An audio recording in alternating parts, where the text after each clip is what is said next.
What's up guys, it's your favorite Kiwicoach, and give me 6 months of your time and I'll give you the best golf swing of your life.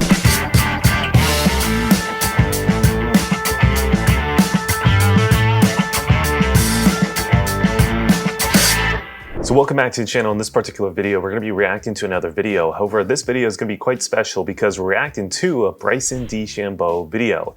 If you did not know, Bryson DeChambeau has his own YouTube channel, which we'll link down below. And in this particular video, he's teaching you how he plays golf. So if you're interested in how Bryson DeChambeau plays golf, and as well you want to see him teach an amateur golfer, this is the perfect video for you. And let's go ahead and jump in. But before we get to the video, I want to give a quick shout out to our sponsor, and that is Kiwicoach Japan. If you did not know, YouTube does not pay the bills. If you want to help support this YouTube channel, after the video is over, there will be a link down below. If you guys sign up for the Kiwi Platinum membership site, you're really going to help support this YouTube channel so we can continue to post for you. As well, you get access to over 320 plus videos, and we post roughly like 25 videos per month on that site. So definitely go check it out. And now let's get into Bryson DeChambeau, how he plays golf. So to start the video out, there's not a lot of PGA Tour players that have their own YouTube channel, and I think that the PGA has some type of rule to where they're not allowed to do this. However, Bryson DeChambeau, for whatever reason, has found a way to get around it. So we're quite lucky to be able to have this, and there's really not a whole lot of videos online as well as on Golf Channel or wherever you want to watch where you get to see a professional golfer talk about the way they do things, where they control the media, right? So this will be quite unique because, you know, this is exactly how Bryson DeChambeau wants you to kind of see how he plays golf. So this will be a very unique video that, you know, you probably haven't been able to get in the past. So what I want to go ahead and do now is we're going to jump ahead to the part where they start talking about the grip, and this will be the first part of the video. So let's skip to that part. It's more of a chill day for me, showing you all how I swing the golf club. Probably a lot of people are going to be bored with it, but there's a lot of people that don't know and want to hear my input on how you swing a golf club, and maybe some tidbits of information that could help you in your game, in your pursuit of perfection. The most important thing you can do when gripping a golf club is feeling comfortable. You want to feel as comfortable as possible gripping it. Whatever grip style it is, doesn't matter what it is, to influence how you swing the golf club, how you apply force to it, how you move the golf club in a... Okay, so tip number one of Bryson is you want to feel comfortable when you're gripping the club, which I can definitely agree with. Now, for most golf instructors, they would say you probably want to have a certain style of grip relative to kind of what shot shape you typically struggle with. And I think this particular video is almost just more geared towards the very, very beginner type of golfer. However, I could be completely wrong. But I think for the most part, that's great advice. You know, try a bunch of different grip styles, feel which one feels the most comfortable for you. And most likely, even if it's not the most optimal for you, because you feel comfortable, you're probably going to find some workarounds through the wrist angles or through whatever. You're probably going to be able to make it work. So tip number one, be comfortable when you're gripping the club. I like that. Let's move forward. A manner that's repeatable. You just want to grip it and feel comfortable. So whatever way, if it's 10 finger, if it's interlock, if it's overlap, even if it's reverse grip. I've seen people do. There's a college player that reverse grips it. It's pretty insane, actually. You want to feel really comfortable. So last year, my grip was more like this. And I've switched between more palm, more fingers on both hands as well, you know. Okay, so that section of the video, he wasn't really necessarily talking about placement in terms of strong to weak. He was more so talking about placement in terms of where was the grip in his hand. So currently right now, I think he's trying to get a little bit more palm side, I believe is what he said, but maybe he switched also in the past to a little bit more finger, and he kind of messes around with it and tries to figure out, you know, what feels most comfortable to him.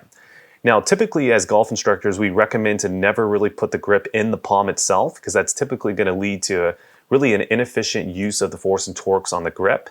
And it's very difficult to control the club head. You know, we always typically recommend you want to see the grip running towards the bottom of the fingers here, slightly angled off to the side. Close the fingers, close the palm, and that's kind of what you want to have in terms of placement in the grip, and that's a good general rule of thumb. However, DeChambeau is a little bit different in the way that he actually wants to grip the club. So it's pretty unique to see him talking about trying to grip it in the palm, because that's definitely contrarian to, you know, what a lot of golf instructors are saying. So let's continue with this. You know, for me, I'm a little bit weaker. It's pretty weak. It's definitely not strong, and it's definitely not over there, but it's more. Okay, so now he's going over his personal grip when it comes to the left hand. So when he's talking about weak, typically if there's a little V between the thumb and the finger, wherever that's directed towards is kind of showing you where the placement is when they talk about weak, strong, and neutral. So if I take my left hand like this V is kind of pointing straight up towards my neck. That'd be a little bit more on the weaker side. If it's slightly over this way, slightly more this way right here, that would be a little bit more neutral. If it's actually pointing towards the right shoulder with this lead hand or left hand, that'd be a little bit more on the stronger side. So for DeChambeau, he's a little bit more on the weaker side. And I think the reason for this, and I could be wrong, but I believe DeChambeau used to struggle quite a lot with the hook. So a lot of what he does with the setup as well as his grip is trying to actually minimize face closure so he can kind of minimize the hook and never really even have to worry about it, which is quite unique. And I did a video about this, I think, where I said Bryson DeChambeau was like the Hogan of golf, because he was trying all these unique, different things than Hogan actually as well, but some, similar ones as well, trying to cure the hook. But anyways, I've got off on a little tangent there. Let's continue. Or here. And it's just whatever is comfortable relative to when I swing it, waggling it, I want to feel the face move a certain way. If it's like this and I'm moving it, I feel that face is too open. If it's here, I know it's closed.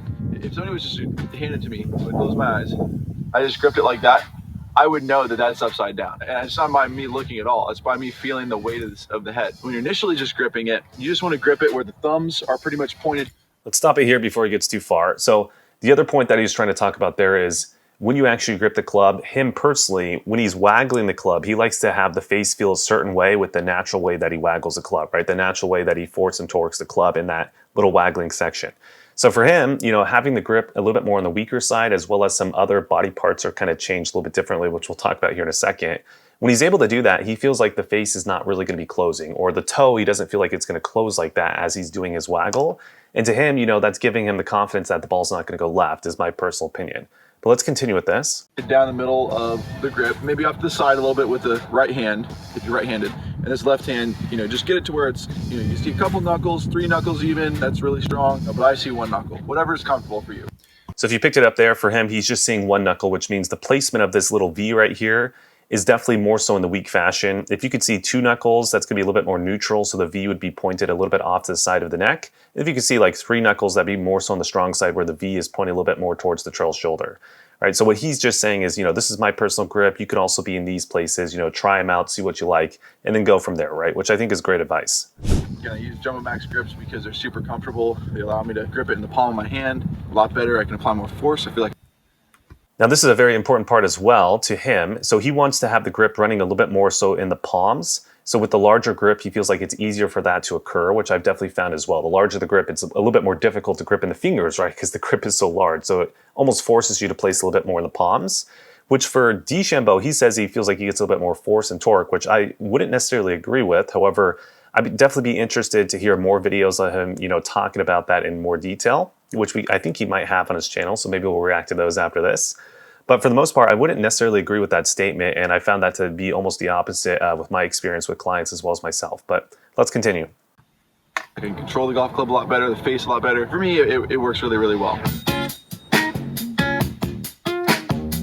All right, so next we're getting into how to set up, and he's not necessarily talking about like heel line, knee line, rib cage line type of ideas, or like ball position, or how far away to stand and all that stuff.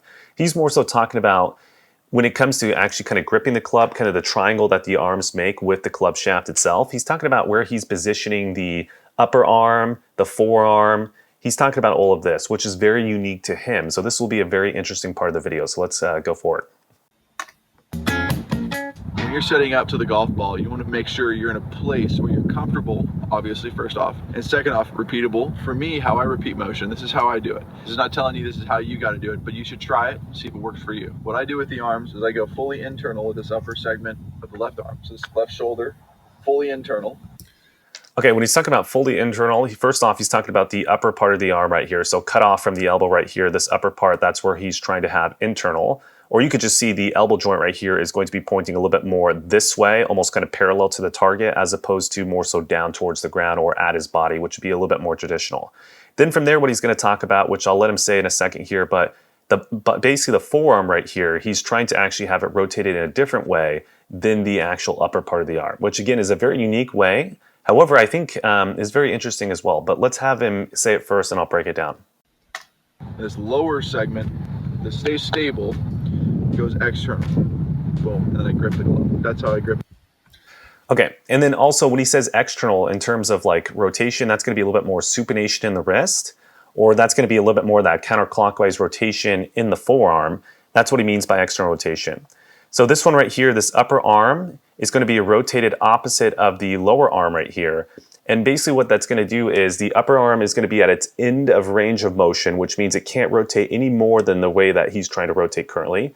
And then the forearm is going to be rotated at its end range of motion as well, which means it can't rotate any more than the way that he's trying to rotate it. So basically the upper arm and the lower arm are going to be locked in place there, which doesn't allow him to really rotate his forearms quite a lot as he approaches the ball, which is going to be something that's very beneficial for someone who hooks the golf ball or has the toe turn over quite a lot. If you're trying to minimize the hook, this is actually kind of a great way to set up the lead arm, a very unique way, but a very interesting way that could potentially help you with the hook. So, this is why I wanted to do this video, because I really thought this, I've done other videos, I think, on this with DeChambeau, but this is kind of from him actually saying it, so I thought this was interesting. Let's continue. And that's how I hold it. And I'm trying to retain this left arm being stable in this position the whole way through the golf stroke. So I'm holding these positions at in range, internal, external, fully external. And keyword there, he's trying to maintain that. Doesn't mean he actually does, right? So I think on the backswing, there's a point towards the top where it doesn't really do that. And then also post impact, somewhere through the fall through, it's also going to break down eventually as well. But that's just his feeling that he's attempting to do. And he definitely does it a lot more than any other golfer would as well. So he's doing a great job of it. And it could be one of the reasons why he swings so fast and still able to have relatively good accuracy for how fast he swings, right? It's quite incredible, actually. All right, that's it for you guys on YouTube, but before you guys click off, let me give you some quick wrap-up points. So first and foremost, we're definitely very lucky that we're able to see a YouTube channel and a video of Bryson DeChambeau teaching you, but that is controlled by himself, right? Lots of times you can see maybe videos like this, but they're going to be cut and edited by maybe the Golf Channel, Golf Digest, or maybe even the PGA, and it might not necessarily be exactly the way that DeChambeau would want to explain things. But because he owns this YouTube channel, this is exactly the information he wants you to hear and listen to. So, we're definitely lucky to be able to see that, because there's not a lot of, I don't think there's any other PGA Tour player that has their own YouTube channel who can actually go ahead and do this. So make sure to watch this video plenty of times. I thought the most interesting parts was when he explained his own personal setups, as opposed to kind of the basic guidelines he gave you. Because I think for people out there who do struggle with the hook, a lot of what he talks about with his setup is definitely unique and different and contrarian, but I think it actually really help you guys out. So make sure to go through those parts, and yeah, that's pretty much it. DeChambeau's channel will be linked down below. Make sure to like, comment, subscribe, share to this channel as well. Make sure to check out that Kiwi Platinum membership site. It really supports this channel, and other than that, I'll see you guys in the next video.